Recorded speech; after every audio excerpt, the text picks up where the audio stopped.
Hi friend, it's Hunter from Interactive, and in today's video I'm just going to show you how to create a simple glass shader here that you can use for your bottle renders.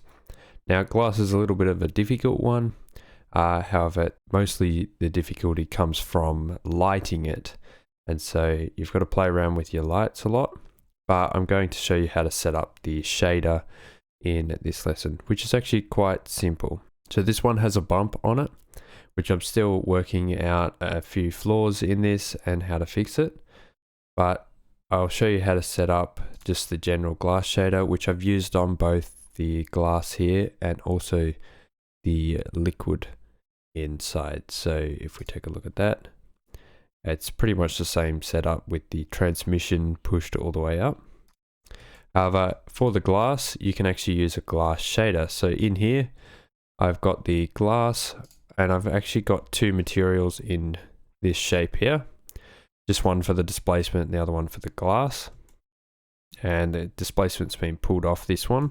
However, I'll just show you how to set up this one. If you're interested in product visualization, our Blender course is the perfect place to start. Learn how to create impressive product CGI that looks professional and realistic. With lifetime access to updates and new courses, you'll have endless opportunities to grow and refine your skills. Enroll now and take the first step towards becoming a pro in product visualization. Alright, so let's get rid of this one, and we'll get rid of the displacement as well.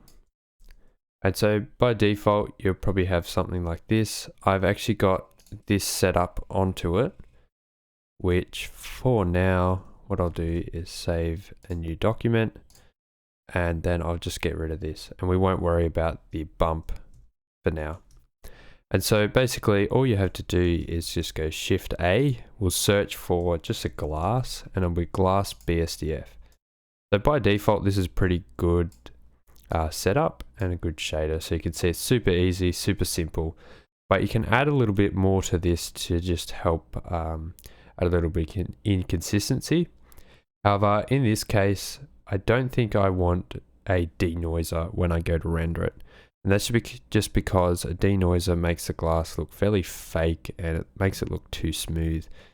And it sort of wrecks the look. So it's better to just pump up the samples, let it render for longer, especially if you don't need to do any videos. Then you can have a nicer glass look without it looking, it just looks smooth when it works like that. So what we can do here is I'll go and add in a noise texture, Shift A noise. We'll just search for this. And we can plug this into, we'll plug this one into the normal. However, we need something in between that. So we'll add in a bump. And if we plug that there, we'll plug that into the height, the factor, and then we'll plug this normal into the normal. And so you get something really extreme. We'll also add on some other things. We'll add on a mapping, which we don't really need, but we'll add it anyways. We'll just select those two, press F to connect them, and Shift A, and we'll add in also a texture coordinate node like this, and we can plug the generated into the top vector. And what we'll do now is we'll pump the scale of the noise up really high. So we'll push it up to like 500, and that creates this sort of, it sort of looks like a really rough effect. It also makes the glass look really frosted. And you can see that our little glass over here also has it. Also, I'm aware that this is probably not the correct drink for this bottle or this liquid, but we'll continue on, and all we have to do here is just punch the distance down. So I punched it really down, really low, almost so it's not visible. I'll put in something like 0.001, and you get something like this. It's still a really frosted look, so we've got to push it even further. Put 3 zeros and like a 5 or something. You can also drop the strength, so I think I put this down to like 0.1. And this will just help out. This will help out more so on a bottle that you'll see it more. Glass is a little bit harder to see, but it just adds that little bit of texture that helps out the glass.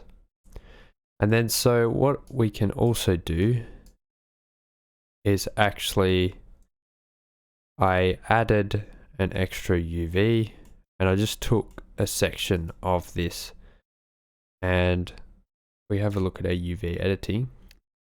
Select all this. You can see that's really messy, but I just basically took a section out of the center of here and moved it and made it bigger. And the reason is because I've got a displacement here that I can use to displace the glass. So that's just a white and a gray layer. And so if I go back to layout, all I did for that was split it like this. So we've got a glass shader here.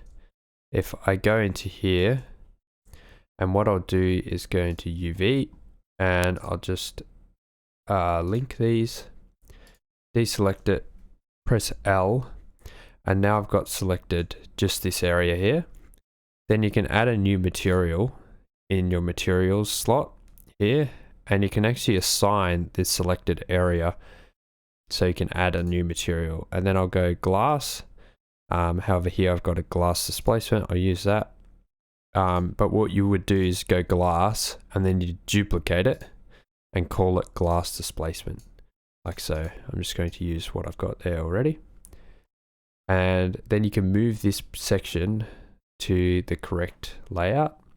And so you'd bring up an image and you'd just make sure that it's over the displacement.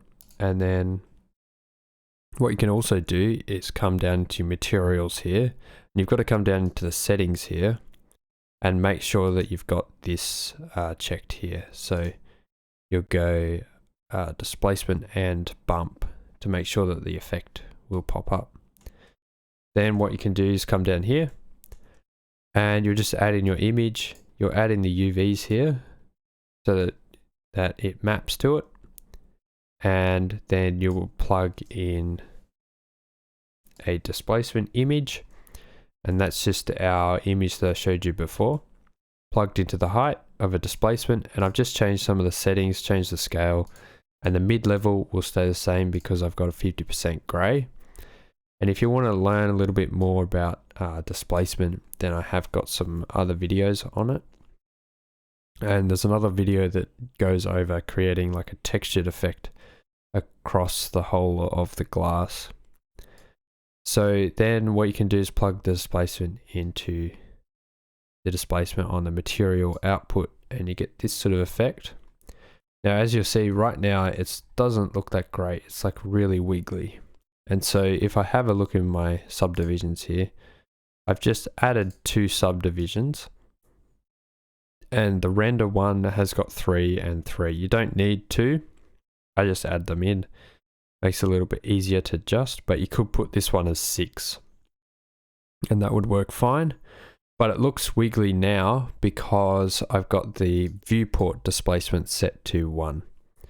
So then if I go ahead and render it, so there you go. So it shows up really nicely. It hasn't really got any of those crooked edges that you see. And this will go ahead and render out and you'll get a fairly nice result from this. You can also adjust the displacement and that will help out. So you could adjust this if you would like. But that's basically how to set up a glass shader. We're focusing on this. So it's super simple. You can use the glass that's already there within Blender, and it's pretty easy to set up and it gives out a pretty good result.